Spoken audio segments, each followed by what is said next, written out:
En el nombre del Padre, y del Hijo, y del Espíritu Santo.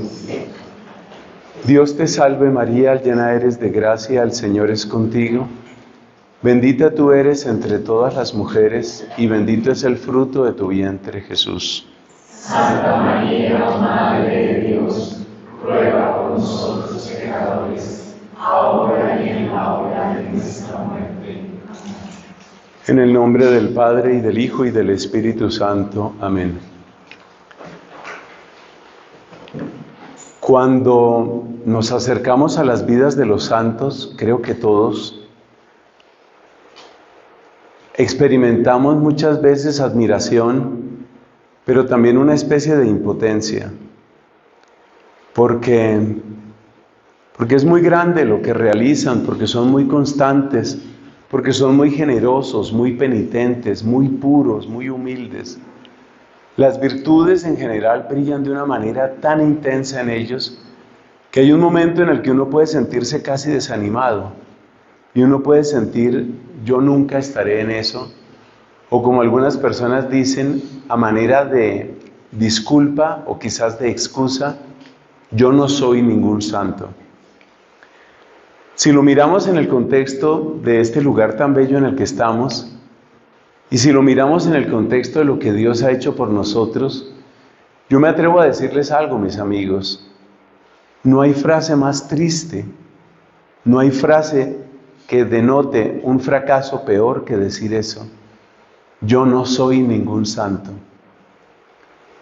Porque fuimos creados para ser santos.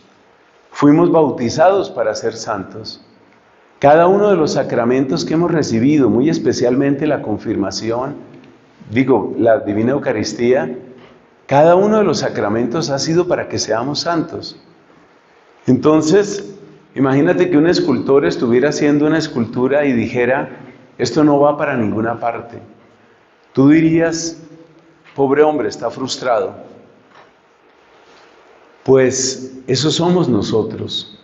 Decir la frase, yo no soy ningún santo, es algo así como describir el más profundo de los fracasos. Pero al mismo tiempo nos damos cuenta de que nuestras fuerzas son limitadas. Y es aquí donde tiene su principal lugar esta palabra, la palabra oración. Ahí está toda la fuerza. Y toda es toda. Ahí está toda la posibilidad de un cambio. Una comparación que no es mía, pero que yo la he escuchado varias veces y la utilizo, es con todos estos aparatos que se conectan a la corriente eléctrica. Quitémosle la corriente eléctrica a ese proyector, el que nos permite ver esta imagen. Quitémosle la corriente y se acaba. Quitémosle la corriente al computador y muy pronto la pila, que esa también es una imagen muy interesante, la pila empieza a decir, ¡ey, me estoy muriendo! Y se muere. Toda nuestra posibilidad de alcanzar nuestra meta está en la oración. Me decía un monje, aunque no de este monasterio, me decía, cuando confieso sacerdotes, pero creo que igual vale para todas las personas, cuando confieso sacerdotes me basta una pregunta para saber cuál es el estado de ese hombre. ¿Cómo está tu oración? Esa pregunta lo resume todo. Y si nos hiciéramos esa pregunta o si trasladáramos esa pregunta a otros ámbitos, sería muy interesante. Imagínate, por ejemplo, una pareja que tiene dificultades. Tienen sus problemas, tienen sus discusiones.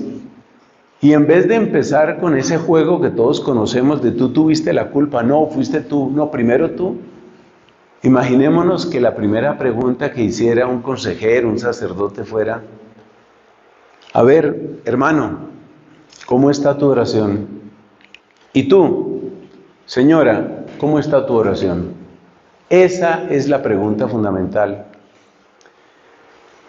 Vamos a asomarnos a lo que pudo la oración en la vida de Santa Catalina de Siena. Pero como gracias a Dios, y así estaba planeado, se hizo un pequeño recuento biográfico. Yo no voy a repetir aquí datos de biografía, sino que voy a tomar una aproximación que puede ser una sorpresa para algunos. Esa aproximación se llama H2E. Es decir, voy a hablar de cómo la oración es hogar, H, es hospital, otra H, y es escuela. Y me voy a atrever a decir que para Catalina de Siena, la oración fue su hogar, la oración fue su hospital y la oración fue su escuela. Y en ese hogar aprendió a vivir como hija de Dios, porque en los hogares uno aprende a ser hijo. Y cuando uno ve a una persona que está bien criada, pues siempre se pregunta de qué hogar viene esa persona.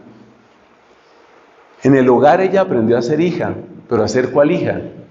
No solamente hija de Jacobo y de Lapa, sino a ser hija de Dios. Eso lo aprendió en la oración. La oración fue su hogar. La oración fue su hospital. Una persona que fue atacada de tantas maneras, calumniada de tantas maneras, incomprendida de tantas maneras. Ella no era de bronce. Ella estaba hecha de lo mismo que cada uno de nosotros. Pero la oración fue su hospital. Y cuando tengo ocasión de predicar sobre Catalina, una y otra vez, ustedes me notan la admiración, y yo digo, ¿de dónde puede venir tanta luz? Y claro, la respuesta es Dios. Se llama ciencia infusa lo que ella tuvo. O sea, tanta sabiduría, tan profunda sabiduría, viene de Dios. Pero la escuela de ella, indudablemente, fue la escuela de la oración. Entonces lo que vamos a hacer es irnos a la oración como hogar, la oración como hospital y la oración como escuela, que creo que tiene que resonar muy profundamente en nuestra querida familia espiritual. La oración como hogar. Ten en cuenta que uno vive más en pensamientos que en paredes. Uno vive más entre sus pensamientos que entre sus paredes. Y por eso hay personas que cambian de paredes, pero no cambian de pensamientos, y por eso siguen prisioneros. Y uno puede irse al fin del mundo, y si en el fin del mundo sigues con tus mismos pensamientos, sigues en la misma prisión. Por eso esta pregunta tan importante, ¿con quiénes vivo? Es decir, ¿con cuáles pensamientos, recuerdos, afectos, propósitos? Esos son los habitantes de mi hogar interior. Catalina, allá en su casa en Fontebranda, ella tenía su habitación, una pequeña habitación que yo tuve ocasión de visitar. Jamás olvidaré mi visita a la casa de Catalina en Siena. Y en esa pequeña habitación, uno podría decir, ella vivía en esa habitación. No, para ser más precisos, ella vivía en estos pensamientos, recuerdos, afectos, propósitos. Porque ahí es donde tú también vives. Si tú consideras que tú eres un error, que fue un error haber nacido, que eres un fracaso, te pueden llevar al palacio más hermoso. Tú seguirás sintiendo que eres un error y seguirás sintiendo que esas paredes te caen encima y que ese techo te denuncia. Entonces esta es una pregunta muy importante, ¿con quiénes vivo? ¿Cuáles son los pensamientos, los recuerdos, los afectos, los propósitos que me acompañan? ¿Cuáles son? Porque ahí es donde yo vivo. Pero lo mismo que hacemos con la casa física lo podemos hacer con la casa espiritual, que ustedes ya se dan cuenta que coincide en esto con la celda del conocimiento de sí mismo. Pues si uno tiene la casa desaseada, siempre existe una opción, ¿no? Que es ponerse a hacer limpieza. Pues también tú puedes limpiar tu casa. También tú puedes trabajar por limpiar tu casa. La casa interior. Y limpiar la casa es verificar cuáles son los pensamientos, los recuerdos, los afectos, los propósitos. Y empezar a limpiar eso. Es muy interesante ver que en la espiritualidad clásica católica siempre se habla de tres. Las tres fases, las tres edades, las tres etapas. Santiago nos estaba recordando precisamente esos tres escalones, fue la expresión que él utilizó, que es la de Catalina. Los pies, el corazón, la boca del crucificado. Tres escalones. Bueno, pues la espiritualidad clásica católica siempre habla de 3. Y el primer paso en la versión clásica católica se llama la vía purgativa. Lo primero que hay que hacer es limpieza de la casa. Si de verdad tú quieres iniciar una vida cristiana en serio, lo primero es hacer limpieza. Que es lo mismo que tú harías. Si tú te mudas y llegas a una casa que está bien cochina, pues lo primero que tienes que hacer es asearla. Ese es el primer pensamiento. ¿Qué es un hogar? Aquí describimos el hogar como lugar de descanso, como lugar donde soy yo mismo y como lugar donde puedo bajar la guardia. Son 3 expresiones muy bonitas que son muy típicas de un hogar. Yo creo que todos hemos conocido y tal vez hemos vivido en hogares disfuncionales. Pero digamos, un hogar en el sentido propio y bello de la palabra es el lugar donde yo puedo descansar, donde me puedo rehacer. Es el lugar donde soy yo mismo. Es el lugar donde puedo bajar la guardia. Pues la oración se vuelve hogar cuando la oración es tu lugar de descanso. Acuérdate del ejemplo de Cristo y de sus santos. Siempre me llama la atención lo que nos cuenta el evangelista San Juan en el capítulo 6. Después de esa jornada impresionante de milagros que realiza nuestro Señor Jesucristo, cualquiera diría, bueno, ahora gran siesta o gran dormida. ¿Y qué es lo primero que hace Cristo? Se va solo a la montaña a orar. En la oración Él se rehace. Si uno no hace oración para descansar, entonces uno buscará el descanso en otra cosa y muy probablemente lo va a buscar donde no está Dios. El que no aprende a descansar en la oración terminará buscando su descanso en lo que le aleja de Dios. Y por eso para muchas personas el descanso siempre significa vicio. Es muy triste, es muy lamentable lo que me comentaba un sacerdote, un diocesano. Bueno, él lo decía de un departamento de Colombia, el departamento de Boyacá, pero en muchos otros lugares sucede eso. Decía él, estos labriegos, estos obreros trabajan tan duro, pero cuando llega el viernes en lo único que piensan es en su borrachera. Es decir, el que no encuentra, el que no busca y encuentra su descanso en Dios, ¿en dónde lo va a buscar y qué consecuencias va a traer eso? También podemos decir que el hogar es el lugar donde soy yo mismo. Muchas veces, no seamos tan crueles, no hablemos de que uno vive con máscaras, aunque probablemente es cierto, pero no digamos que vivimos con máscaras, sino simplemente en los distintos lugares uno también tiene que portarse de distintas maneras. Por ejemplo, si llego al trabajo y tengo un problema muy grave, qué sé yo, con uno de mis hijos o con mi esposa, y llego al trabajo, pues yo no puedo llegar al trabajo a que todo el mundo gire en torno al problema que tuve con mi esposa, con mi esposo, con mi hijo, con mi papá. Yo no puedo hacer eso. Entonces, hasta cierto punto, el trabajo es el lugar donde me toca ponerme una máscara, no la llamemos máscara. Tengo que tomar una actitud, dejar aparte mi dolor, dejar aparte mi problema y decir, después volveré a pensar en eso, como que pongo eso en pausa, como que lo encierro en un recipiente, lo meto en la nevera y digo, por ahora toca trabajar. Pero hay un lugar, cuando el hogar es sano, el lugar donde uno puede ser uno mismo se llama el hogar. Y es muy bonito eso, tener un lugar donde tú puedes ser tú mismo. Eso no significa que sea un lugar de violencia, porque también existe el caso de personas que llegan a la casa y es como se dice popularmente, a desquitarse con los de la casa, desquitarse de lo que han recibido en la calle o en el trabajo o en la escuela, en el colegio. No es la idea, pero que tengas un lugar donde puedes ser tú mismo. Y esto nos conecta con la oración, porque la oración es la que nos lleva a nuestra verdad, la que nos lleva a nuestra conciencia. Esta es una hermosa oración. Aquí me tienes, Señor. Esa es una hermosa oración. Hasta cierto punto, toda oración debería empezar por un acto profundo de verdad. Y yo me he dado cuenta, no es un tremendo descubrimiento, sino que simplemente me he dado cuenta que muchos católicos creen que uno tiene que tener un determinado estado de ánimo para empezar a orar. Me acuerdo una vez que le decía a una señora que llegó muy angustiada allá al convento, entonces le decía, empecemos por una oración. Ustedes saben que yo procuro que toda conversación empiece siempre con una oración, casi siempre hago una Ave María o algo parecido. Entonces le decía yo a esta señora, hagamos una oración. Y me dice ella muy enfática, padre, espéreme, me tranquilizo. Me llamó la atención eso. Es decir, como que yo tengo que estar tranquilo, tengo que estar tranquila y ahí sí empiezo a orar. Y la pregunta es, ¿tengo que estar tranquilo para orar? ¿O será más bien la oración la que al fin me tranquiliza? Entonces, si nosotros vamos al libro de los Salmos, que por supuesto es una referencia eterna y profundísima de oración, si nos vamos al libro de los Salmos, ¿qué encontramos? Los salmistas parece que no se tranquilizaban mucho para orar. Ellos oraban con lo que tenían, ellos oraban con su angustia. Si estaban angustiados, oraban a partir de la angustia. O sea, no tienes que ponerte otra máscara cuando vayas a orar.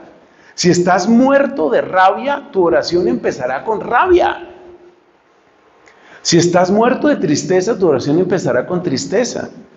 Un ejemplo típico es ese salmo que utilizó nuestro Señor Jesucristo en la cruz. Dios mío, ¿por qué me has abandonado? A pesar de mis gritos, mi oración no te alcanza. Ese salmo está describiendo un estado de ánimo y es muy importante que yo tenga este elemento de verdad. Me siento muy triste, me siento muy mal. Si por ejemplo una chica tenía a su novio y lo amaba entrañablemente, las cosas se dañaron, lo perdió, ¿qué quiere decir? ¿Que cuando ya esté tranquila y serena y haya hecho su duelo, podrá volver a orar? No. Ella tiene que empezar a orar desde su dolor, desde su duelo. La idea es que la oración acompañe todo lo que tú eres, acompañe tu verdad. Pero por supuesto que no te quedes ahí, no nos vamos a quedar ahí. Eso sí tampoco lo vamos a hacer. Si estoy con rabia, pues no me voy a quedar con la rabia. Si estoy con tristeza, no me voy a quedar con mi tristeza. La oración es hogar también porque es el lugar donde puedo bajar la guardia.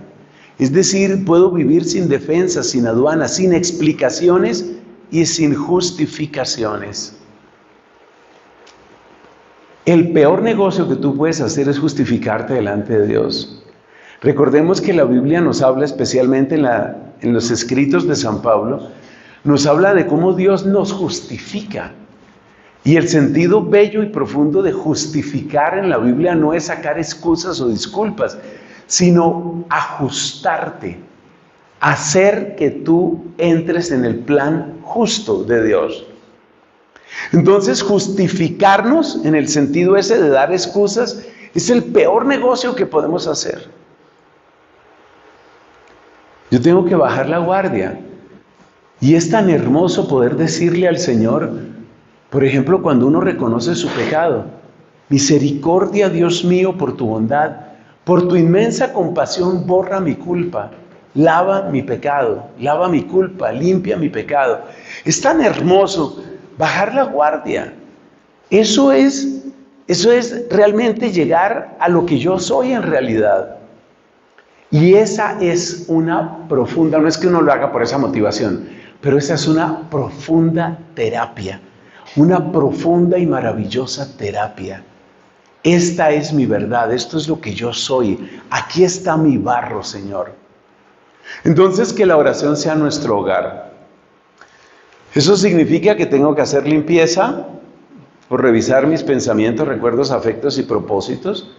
Eso significa que poco a poco la oración se vuelva mi descanso.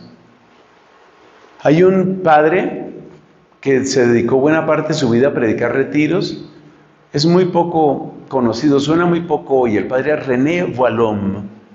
René Voillaume, que predicaba muchos retiros, tenía una idea que a mí me quedó muy grabada. Él decía, para nosotros, él te lo decía de los religiosos y los sacerdotes, pero ustedes lo sabrán adaptar. Él decía, para nosotros, el verdadero descanso es un retiro y el verdadero retiro es un descanso. Eso se parece mucho a esto. En cambio, fíjate que en la idea del mundo muchas veces el verdadero descanso, lo que la gente llama descanso, muchas veces es el desenfreno. Voy a comer hasta que me dé una indigestión, voy a beber hasta que me caiga la borrachera. Y resulta que el verdadero descanso no es ese. Encontrar en Dios nuestro descanso. Aprender a descansar en Él. Eso hizo Catalina. Catalina aprendió, hubo partes en su vida que esto yo no lo recomiendo, como dicen en las redes sociales y en las películas, no hagan esto en casa. Bueno, yo también les tengo que decir esa advertencia, no hagan esto en casa. Pero hubo épocas en la vida de Catalina en que ella dormía, del verbo dormir, ella dormía muy, muy poco, porque realmente era tanto lo que descansaba en la oración, en esos estados tan profundos de contemplación, era tanto lo que descansaba que dormía muy poco. No hagan eso en casa, a menos que Dios los lleve muy especialmente por ese camino. Entonces, que la oración sea nuestro hogar, que la oración sea el lugar donde podemos ser nosotros mismos, el lugar donde bajamos la guardia, el lugar donde, por consiguiente, llegamos a esta palabra, y la destaco por última vez, a nuestra verdad. Y llegar a nuestra verdad significa no solo lo que yo he hecho, sino lo que yo puedo llegar a ser. Mi verdad, y esto es muy importante porque hay una gran confusión sobre ese término, mi verdad no es únicamente, no, mi verdad es esta, mi verdad es que yo soy un miserable, mi verdad es que yo soy un homosexual, mi verdad es que yo soy un adúltero. No, eso es lo que tú has sido.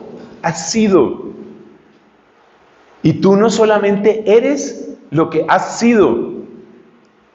Atención a esa frase que parece tonta y es muy profunda.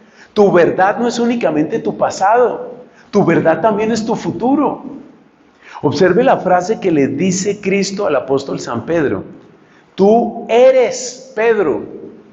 ¿Y a qué edad se lo dijo? Yo no sé qué edad tendría Pedro, 40, 50, no sé qué años tendría Pedro. Pero a esa edad empieza la verdad de Pedro. Tú eres Pedro. Sobre esta piedra edificaré mi iglesia. Entonces, cuando decimos que la oración nos abre a la verdad, no es únicamente contentarnos con el pasado es lo que tú has sido. Pero lo más hermoso de tu historia no es el pasado, lo más hermoso de tu historia es lo que tú vas a hacer.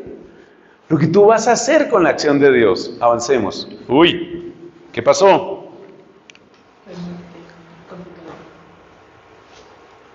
Gracias. Entonces nos vamos aquí a la oración como hospital. Esto nos fascina. Hay 4 palabras aquí. Volvemos al tema de la limpieza. Recordemos cuál fue la oración que hizo el leproso, ¿no? Como Cristo con el leproso. ¿Cuál fue la oración del leproso? Si quieres, puedes limpiarme. Hoy nosotros tenemos oración con el Santísimo. Te invito a que hagas esa oración. Además de todas las palabras que se digan, los cantos, los motetes que tengamos, te invito a que hagas esa oración. ¿Esa oración cuál es? Si quieres, puedes limpiarme. Si quieres, puedes limpiarme. Y es muy importante saber que en el hospital hay que limpiar. Limpieza de opiniones del mundo, limpieza de quejas de la carne. Como bien nos explicaba Santiago, a través de las ventanas se entra mucha, pero mucha basura en forma de ideas y de afectos. Y uno tiene que limpiarse de mucha cosa. ¿Qué tengo yo en mi cabeza? Sácame eso. En una confesión me decía el sacerdote, y yo lo repito así con toda confianza, el sacerdote me decía, mire, la mejor forma de evitar los malos pensamientos es llénese de buenos pensamientos. Y los buenos pensamientos no son propósito de éxito, yo puedo todo. No, eso se llama autosugestión. Los buenos pensamientos son los que el Señor realmente pone en nuestro corazón. Llénate de esos pensamientos. Empieza a llenar tu corazón de esos pensamientos. Mire lo que hacían los primeros monjes, los monjes del desierto. ¿Qué hacían? Llegaba un muchacho, por ejemplo, un muchacho, 20, 25 años, que quiero ser monje. ¿Qué era lo primero que hacían? Lo ponían a aprenderse todo lo que pudiera de la Biblia, aprendérselo de memoria. Apréndase los evangelios, apréndase los salmos. Y uno dice, ¿pero qué pedagogía es esa? Pedagogía antiquísima, memorística. Por ahí anda una predicación que creo que le ha hecho bien a bastantes personas que se llama la santificación de la memoria, se la recomiendo. La santificación de la memoria. Llénese de la palabra de Dios. Imagínese cómo empieza a funcionar su cerebro cuando su cerebro es su gran aliado en su vida cristiana. Usted sabe que su cerebro funciona por conexiones, eso lo sabemos muy bien. Esas conexiones se llaman sinapsis. Son las conexiones entre las neuronas. ¿Qué significa que nosotros tengamos? ¿Qué significa que nosotros tengamos la palabra de Dios así bien asimilada? Significa que tus sinapsis están así eléctricas, y que tienes una respuesta y que tienes ahí la palabra directa. Cuando el demonio empezó a atacar a Cristo en el desierto, Cristo ya tenía la respuesta, Cristo ya tenía la palabra. Cristo respondía, porque la sinapsis del cerebro santísimo de nuestro Señor Jesucristo, nunca he oído elogios al cerebro de Cristo. El cerebro santísimo de nuestro Señor Jesucristo ya tenía la sinapsis, o sea, las respuestas estaban listas, ya están listas. Entonces esa es la limpieza, es una limpieza profunda. Y a medida que tú te vas llenando de la sinapsis de Dios, estas opiniones del mundo, ¿dónde están? Aquí están las opiniones del mundo y las quejas de la carne. Mire, el día que nosotros aprendamos el daño que nos hacen las quejas, dejaremos de quejarnos. Yo les voy a confesar algo aquí de corazón a corazón. Desde hace bastantes años me he hecho el propósito. No significa que lo haya podido cumplir siempre, pero Dios me ha ayudado y cada vez lo hago más. Yo cada vez me quejo menos. He descubierto que la queja es tan poquito lo que trae y es tanto lo que quita. Mira, la queja es como echarle pintura negra a los anteojos, para los que utilizamos anteojos, que somos varios. La queja te disminuye. La queja no te ayuda en absoluto. Y la carne se queja mucho. El día está muy frío. No, mentiras, ahora está muy caliente. Estaba caliente el día, pero ahora hace frío la noche. Pero y este lugar, esto está como muy solo. Aquí hay mucho ruido. Quéjese y quéjese. La queja logra una cosa que es trágica. Y es que tú tengas olfato para las tinieblas, que tú tengas olfato para el mal. Y el que tiene olfato para el mal no va a encontrar pronto el bien. Menos quejas, por favor. Es que incluso desde el punto de vista interpersonal, dígame, ¿quién quiere vivir con una persona que se queja de todo? ¿Quién quiere vivir con alguien así? Menos quejas. No significa que lo haya alcanzado, ni mucho menos. Pero conscientemente, desde hace bastantes años tengo ese propósito. Y la verdad es que Dios me ha ayudado y yo he llevado una vida mucho mejor y espero llevar una vida cada vez mejor, con menos quejas. Porque finalmente las cosas que suceden y están más allá de nuestra voluntad solo pueden hacernos mejores. Escriba eso que le conviene. Las cosas que nos suceden y están más allá de nuestra voluntad solo pueden hacernos mejores. Esa lluvia que yo no quería, pero que tampoco la pude impedir, esa lluvia solo me puede hacer mejor. Esa persona antipática, sí, eso no significa que yo simplemente soporte la injusticia, pero esa persona antipática, esa persona que no me sirve sino para fastidio, pero que yo no la puedo cambiar, esa persona está ahí con un buen propósito. Sobre esto Catalina tiene una enseñanza impresionante, que no la vamos a poder explicar ahora, sobre el tema de la obediencia, lo que es la obediencia general. No solo la obediencia a nuestros superiores. Es un tema así, de esos que uno dice, este es el postdoctorado de vida espiritual. Necesitamos sanación, como Cristo a tantos enfermos. En la oración hay sanación, curación de las heridas que dejaron los pecados de otros y los pecados propios. Atención, que las heridas que te causaron tus pecados se pueden sanar. Se pueden sanar. La oración de sanación es importante, oración de sanación de nuestro cuerpo. Es importante que si tú has tenido dificultades en tu familia, hagas oración para que Dios sane esas heridas. Y atención a un dato que lo hemos comentado con varios de ustedes, especialmente con Lina Catarina. Mucho cuidado con aquellas personas que ya se consideran sanas simplemente porque aprendieron a no pensar en sus problemas. Cuidado con eso. Les repito la frase. Cuidado con creer que estás sano porque aprendiste a no pensar un problema. Hace unos días hablaba con una muchacha que lamentablemente, como tantas mujeres, a mí como me da rabia esto, pasó por una situación de abuso, y la rabia que me da es por el porcentaje de mujeres que han sufrido esto. Bueno, esta muchacha pasó por eso, bueno, señorita, en fin, ella pasó por eso. Y ella me decía, yo no sabía que eso me afectaba tanto. Yo no sabía que eso me afectaba tanto. Y yo creía que como no pensaba, de ella es que viene esta frase, yo pensaba, ¿cómo es? Yo creía que como no pensaba en eso, ya lo tenía sanado. Son dos cosas distintas. Adiestrar tu cabeza para que no piense es una cosa. Sanar es otra cosa. Entonces, esta es la verdadera sanación. Mire, como lo han dicho muchos y muy buenos sacerdotes, ¿cuándo sé yo que estoy sano de algo? Cuando lo puedo pensar serenamente, cuando lo puedo mencionar serenamente, cuando lo puedo recordar serenamente. El hecho de que yo haga entrenamiento cerebral para no pensar en una herida no significa que la he sanado. Más bien, lo que hay que temer es que esa herida está peor que nunca. Cuidado con eso. Entonces hay que pedir la verdadera sanación. Y esa sanación Cristo la trae. Y es una cosa maravillosa. Liberación como Cristo a los posesos. ¿Por qué necesitamos liberación? Necesitamos liberación porque el enemigo, estas son palabras del exorcista súper conocido Gabriel Amor, fallecido hace pocos años, dice, estas son palabras de Gabriel Amor que me quedaron grabadas. El demonio siempre nos hará todo el daño que le sea posible. Siempre nos hará todo el daño. Esa expresión la utilizaba el Padre Amor para hablarnos a nosotros los sacerdotes, diciendo, algunos sacerdotes creen que no meterse con el demonio, o sea que tener como buena educación con el demonio, es una manera de que el demonio nos ataque menos. Entonces decía él, hay sacerdotes que no se meten con temas del demonio y procuran no mencionar nunca al demonio y como si portándose bien con el demonio me va a tratar bien. El demonio no sabe de justicia, el demonio no sabe de equidad, el demonio no cumple ningún compromiso. El demonio siempre nos hará todo el daño que nos pueda hacer. Entonces, nosotros no vivimos obsesionados con el tema del demonio, pero sí necesitamos liberación. Sí necesitamos liberación. Recordemos que la liberación tiene dos dimensiones, así como según Santo Tomás de Aquino son dos las acciones principales de los ángeles, tanto de los ángeles buenos como de los ángeles caídos.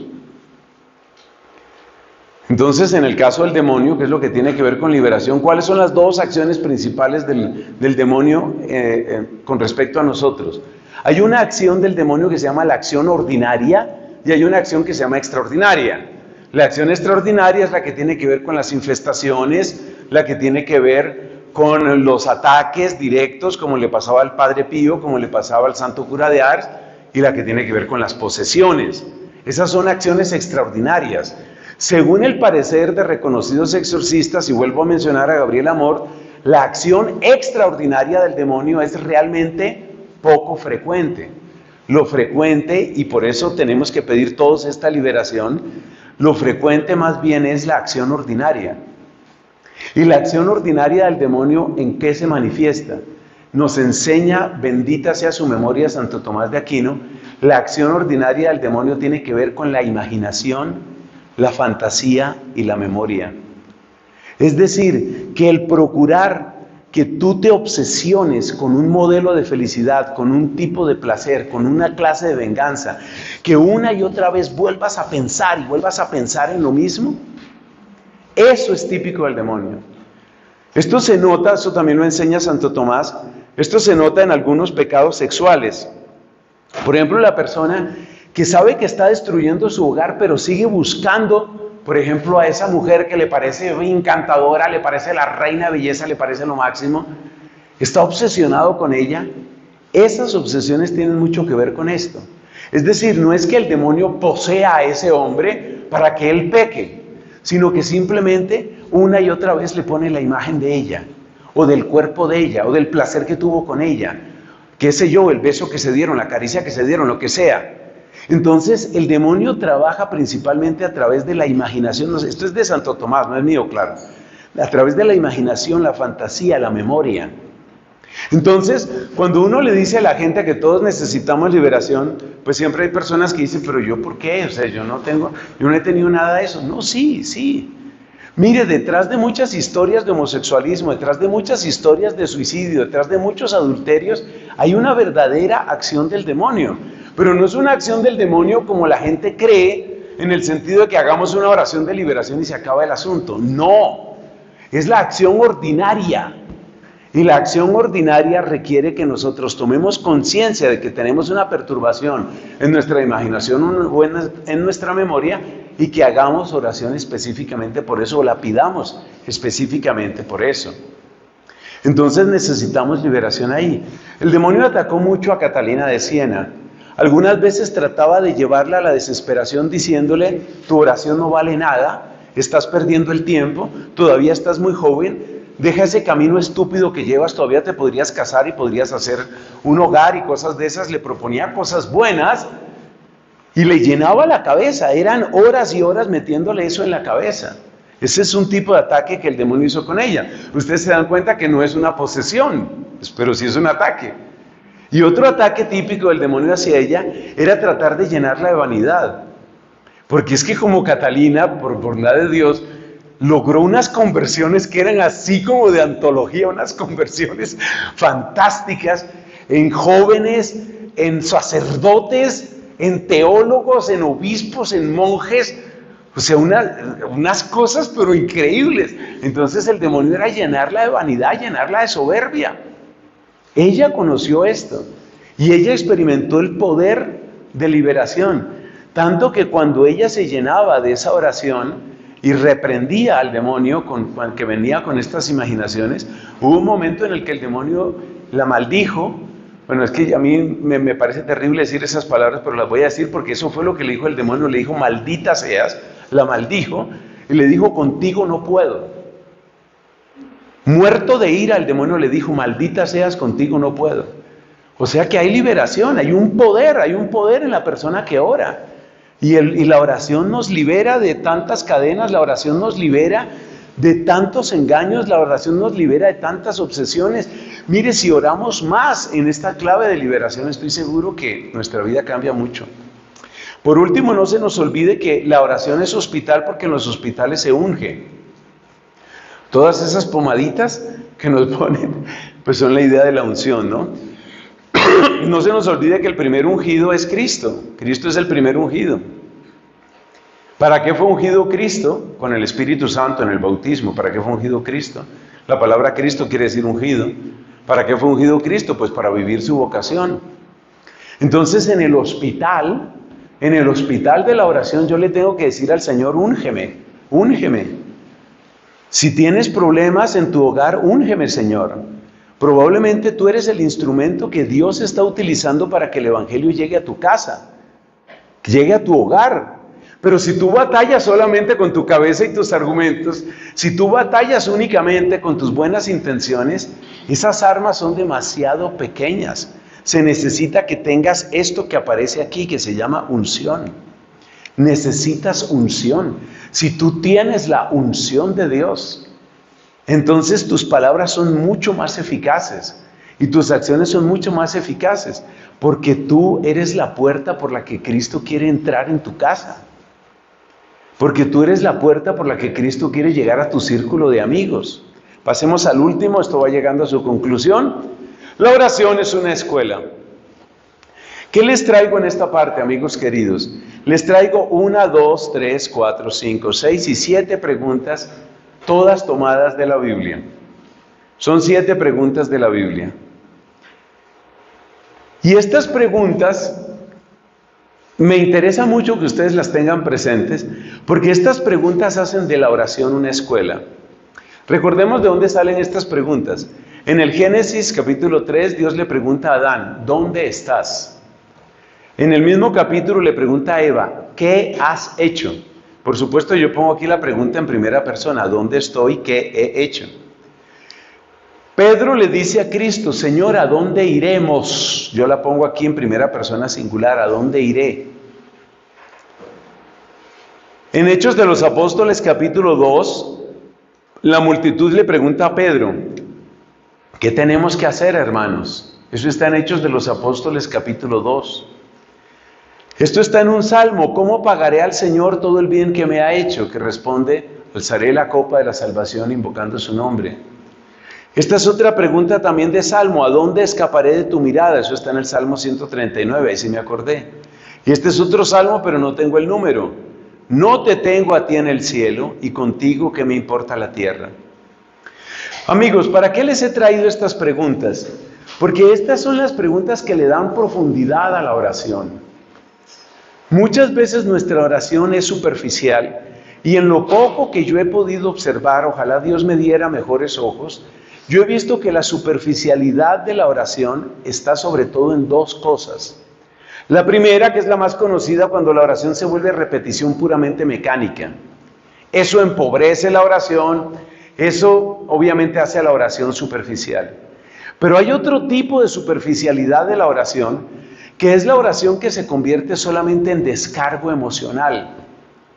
Es decir, cuando yo simplemente le estoy contando a Dios cómo me siento. Pero atención, antes dijimos que la oración es el lugar donde yo puedo ser yo mismo, es el lugar donde puedo bajar la guardia. Sí, pero por favor que toda la oración no se te vaya en eso. O sea, por ejemplo, si tú estás así muerto de la ira porque tu hijo es un rebelde y estás muerto de la ira, pues tu oración tiene que empezar por ahí. Pero tu oración no se puede quedar ahí toda. Entonces, estas preguntas, estas 7 preguntas que están escogidas de la Biblia, del Antiguo y del Nuevo Testamento, sobre todo de los Salmos, estas preguntas son para darle profundidad a la oración. Haz la prueba, es lo único que te puedo decir, haz la prueba de hacer ese tipo de preguntas. Hazte la prueba de preguntarte dónde estoy en mi vida, dónde estoy en mi camino, dónde estoy. O incluso casi físicamente preguntarte, ¿dónde estoy? Estoy en tu casa, Señor. ¿Qué significa para mí estar en tu casa? ¿Dónde estoy? Estoy en tu presencia. ¿Qué significa para mí estar en la presencia del Señor? Estas son preguntas que le dan profundidad a la oración. Muchas veces nosotros sentimos que nuestra oración es superficial, bien porque se queda en una repetición mecánica. No es que estén mal las repeticiones, están mal las repeticiones mecánicas. Bien porque nuestra oración se queda en una repetición mecánica, o bien porque nuestra oración se queda en un puro descargo emocional. Para que la oración tenga profundidad requiere de esto, de este tipo de preguntas. ¿Qué es lo que he hecho? Esta pregunta yo la quiero mucho, porque cuando yo le di la espalda a mi vocación, que ustedes saben que esa parte de mi vida a mí me duele, yo recibí mi primer llamado vocacional a los 15 años de edad. Después llegó todo el tema de la ciencia, la física, la fama y todo eso, y lamentablemente yo le di la espalda a Dios. En ese entonces, a la altura de mis 18 años de edad, la Santísima Virgen María me hace un llamado que es una cosa que para mí me despierta la más profunda gratitud, y a partir de ese llamado intenso de la Virgen, entonces yo empiezo a caminar hacia el Santísimo. Y en el Santísimo, mis primeras oraciones, que no eran solo descargo emocional, fueron estas: ¿qué he hecho? Y ahí fue donde yo me di cuenta, no que me haya terminado de sanar de eso, pero donde me di cuenta todo el egoísmo con el que yo estaba viviendo. Yo era una persona que vivía solo para mí. Entonces estas preguntas son para la profundidad. ¿A dónde iré? ¿Qué debemos hacer? Haz la prueba de hacer estas preguntas. ¿A dónde escaparé de tu mirada? O esta para los momentos de tribulación: no te tengo a ti en el cielo, contigo qué me importa la tierra. Estas preguntas, estos apuntes yo se los voy a pasar a todos ustedes, no se preocupen. Estas preguntas son importantísimas, porque estas preguntas le dan solidez, le dan profundidad a la oración. Yo doy gracias a Dios porque ella, Catalina, vivió la oración como hogar, como hospital y como escuela. Y que ella, que tuvo ese comienzo, nos enseñe también a empezar en serio una vida de auténtica oración. Gloria al Padre, y al Hijo, y al Espíritu Santo. Como en el principio, ahora y siempre, por los siglos de los siglos. Amén.